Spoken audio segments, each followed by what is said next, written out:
সকলে বলুন হরে কৃষ্ণ হরে কৃষ্ণ কৃষ্ণ কৃষ্ণ হরে হরে হরে রাম হরে রাম রাম রাম হরে হরে।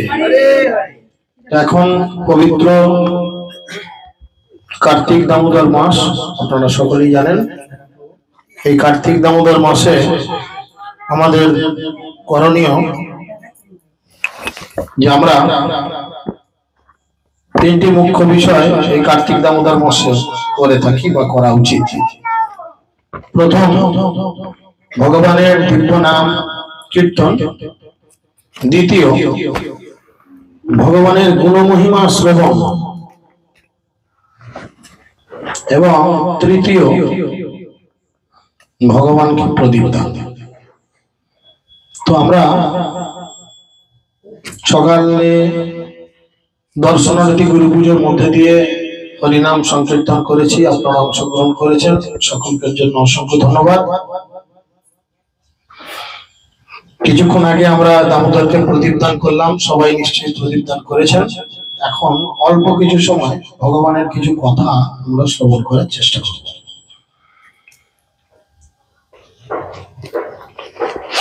সকলে বলুন জয় শ্রী শ্রী রাধা মাধব কি জয়, শ্রীল প্রভুপাদ কি জয়, পতিত পাবন গুরুদেব কি জয়, গৌর প্রেমানন্দে।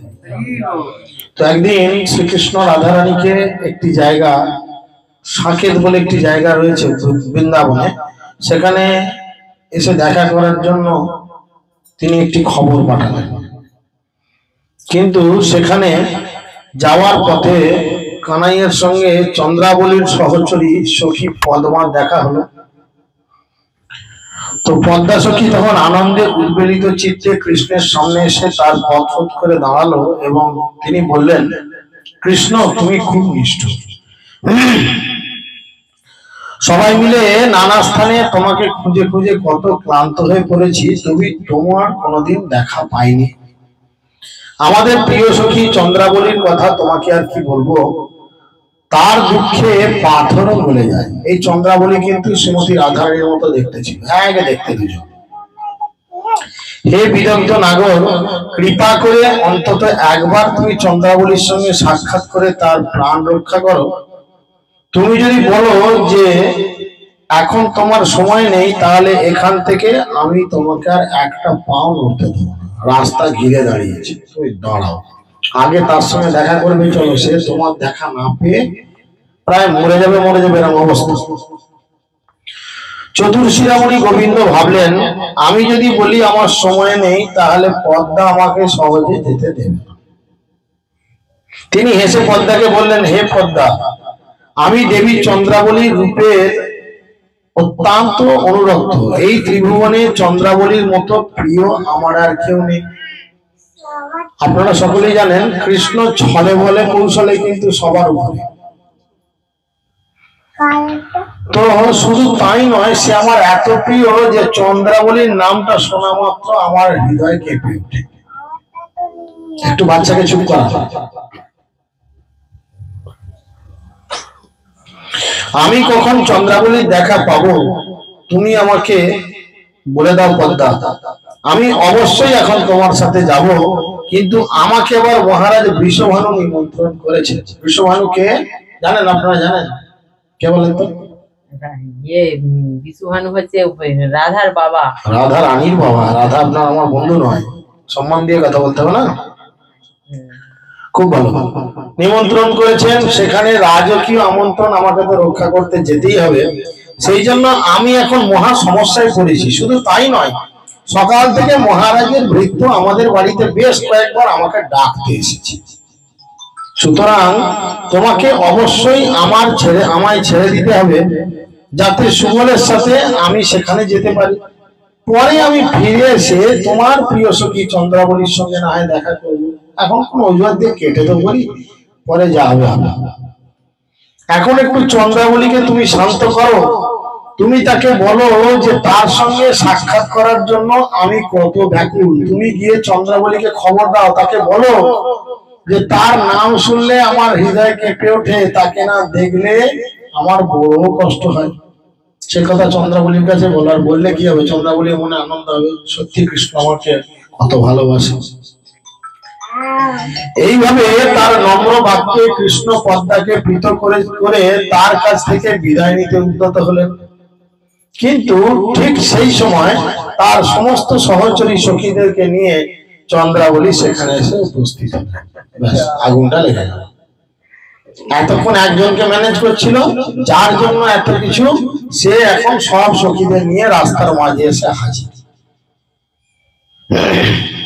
সেখানে তিনি চন্দ্রাবলীর সাথে নানা লীলাখেলিতে অংশগ্রহণ করলেন।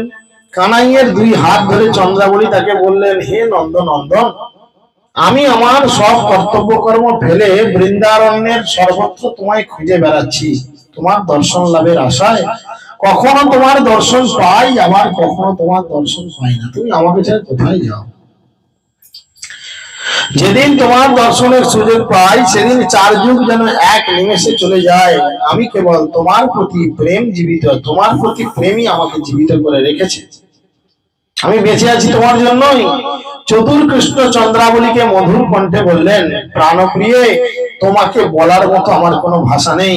তুমি পদ্মাকে জিজ্ঞেস করো তোমাকে আমি কত ভালোবাসি। প্রমাণ রেখে দিচ্ছি একজনকে।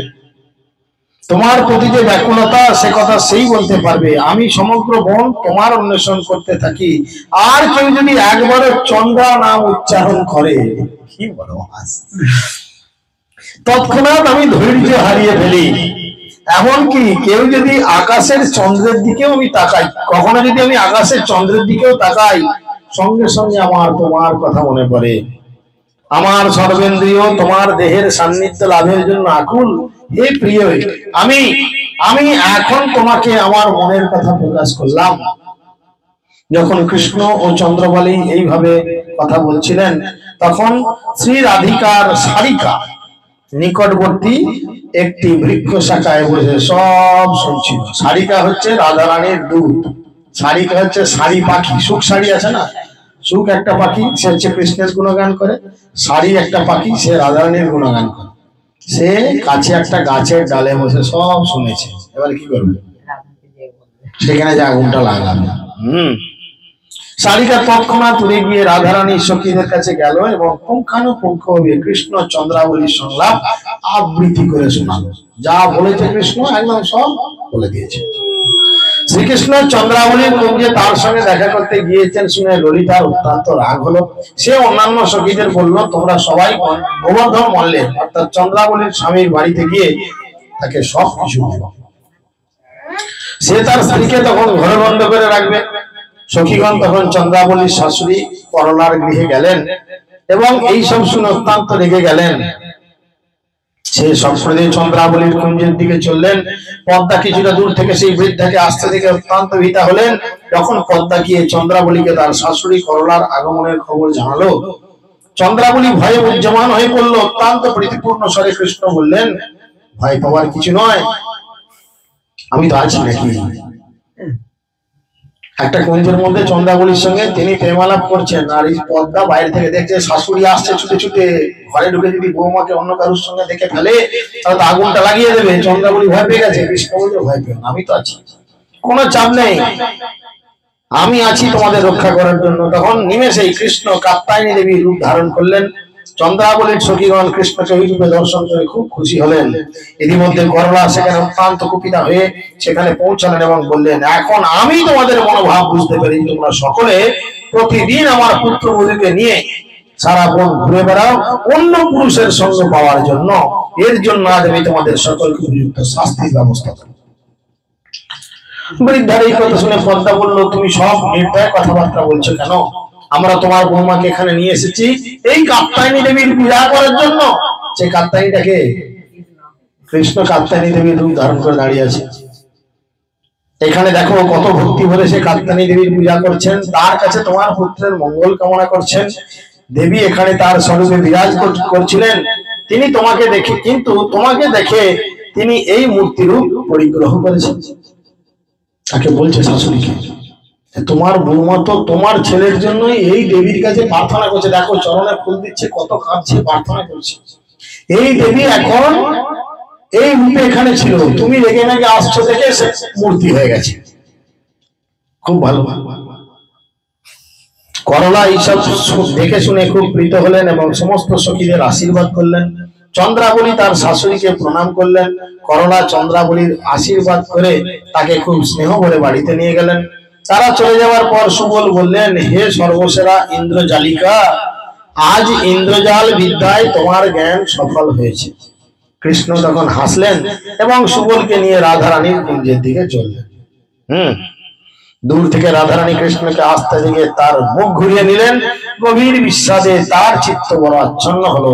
ললিতা কৃষ্ণকে বলল, তুমি একটা শট, তুমি সর্বদাই পরস্ত্রীদের সাথে বিভিন্ন কুঞ্জে কেলিরঙ্গ করো, এখানে আর এক পদক্ষেপ এগিয়ে আসবে না। তুমি যদি তোমার প্রাণ রক্ষা করতে চাও তাহলে তুমি তার কাছে ফিরে যাও যার কাছে তুমি এতক্ষণ লীলা করছো, আমার কাছে কি করতে এসেছো। এই স্থানের আশা তুমি পরিত্যাগ করো। ললিতার কাছ থেকে এইসব কথা শুনে কৃষ্ণ আবেগরুষ্ট কণ্ঠে বললেন, ললিতে, আমি নির্দোষ হওয়া সত্ত্বেও তোমরা আমার উপর এত ক্ষুব্ধ হচ্ছ কেন? আমি রাধারানীকে ছাড়া ক্ষণকালও প্রাণ ধারণ করতে পারি না।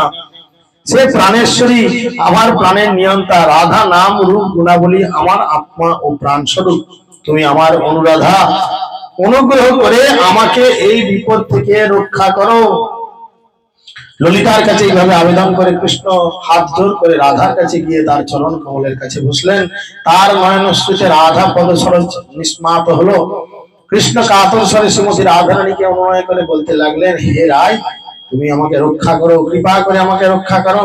মানিনী রাধা এইভাবে একবারও তার দিকে তাকালেন না। অবশেষে নিরাশ বিষাদপুষ্ট কুঞ্জ তিনি ত্যাগ করলেন। কৃষ্ণের সেই অবস্থা দর্শন করে বিশাখা নিজেকে সংযত করে রাখতে পারলেন না। তিনি বললেন, রাধে, কৃষ্ণের প্রতি তোমার এমন রাগ প্রদর্শন করা উচিত নয়। তুমি ভালোভাবে জানো যে শ্রীকৃষ্ণ সভাপতি দুষ্ট লম্পট, এমনকি এইসব জেনেও তুমি তো তাকে ভালোবেসেছো, তার প্রতি প্রেম বিকশিত করেছো। কিন্তু তুমি কি জানো রাধে, সে তোমার প্রতি কত আসক্ত অনুরক্তা? তোমাকে ছাড়া সে এক মুহূর্ত থাকতে পারে না। আমার কথা শোনো, তোমার রাগ ত্যাগ করো। অভিমান ভারাক্রান্ত রাধারানী যখন বিশাখার কাছে এইসব কথা শুনলেন তখন তিনি অত্যন্ত রাগান্বিত হলেন এবং বললেন, বিশাখে, তুমি কি ধরনের প্রধানা সখী? তুমি আমাকে বারবার অনুরোধ করছো এই দুষ্ট কৃষ্ণকে মার্জনা করতে। শ্রীকৃষ্ণ এরপর একজন গায়িকার বেশ ধারণ করলেন। তারপর একটি বীণা হাতে নিয়ে রাধারানী ও সমস্ত সখীদের কাছে গেলেন। রাধারানী জিজ্ঞাসা করলেন, এই মেয়েটিকে? বিশাখা বলল, এ হচ্ছে শ্যামা সখী, তার পেশা হচ্ছে বীণা বাদন করা। তোমার মহাগুণাবলীর কথা সে শুনে এখানে এসেছে। শ্রী রাধা শ্যামা সখীকে বীণা বাদন করতে বললেন। সমস্ত সঙ্গীতজ্ঞদের গুরু কৃষ্ণ তার সুমধুর সুরাশ্রাব্দী ঝঙ্কার তুলে বীণাটি বাজাতে শুরু করলেন। বীণার সুর ঝঙ্কার চতুর্দিকে অনুপ্রাণিত হতে লাগলো এবং সেই মধুরীনাময় সুরমূর্ছনা শ্রবণ করে রাধারানী আনন্দে বিভোর হলেন। তৎক্ষণাৎ শ্যামা সখী রূপী কৃষ্ণকে আলিঙ্গন করলেন। কৃষ্ণ প্রীতি আলিঙ্গন করলেন এবং শ্রী রাধার বিদ্যুৎ ধারে চুম্বন করলেন। সমস্ত সখীগণ জয়ধ্বনি করতে লাগলেন। শ্রী রাধা তখন কৃষ্ণকে চিনতে পারলেন এবং তার সমস্ত মান বা রাগ কমে গেল। এই লীলাটি হয়েছিল বর্ষণায়। বর্ষণার যে চূড়া রয়েছে চারটি, তার একটি চূড়ায়, সেই চূড়ার নাম হচ্ছে মানগড়। সেখানে রাধারানী মান করেছিলেন। কৃষ্ণ এইভাবে তার মান ভাঙিয়েছিল, তাই সেই পাহাড়ের চূড়ার নাম মানগড়। সেখানে এখনো সেই স্থান বর্তমান বৃন্দাবনে, যেখানে লীলাটি হয়েছিল। হরে কৃষ্ণ কৃষ্ণ কৃষ্ণ হরে হরে, হরে রাম।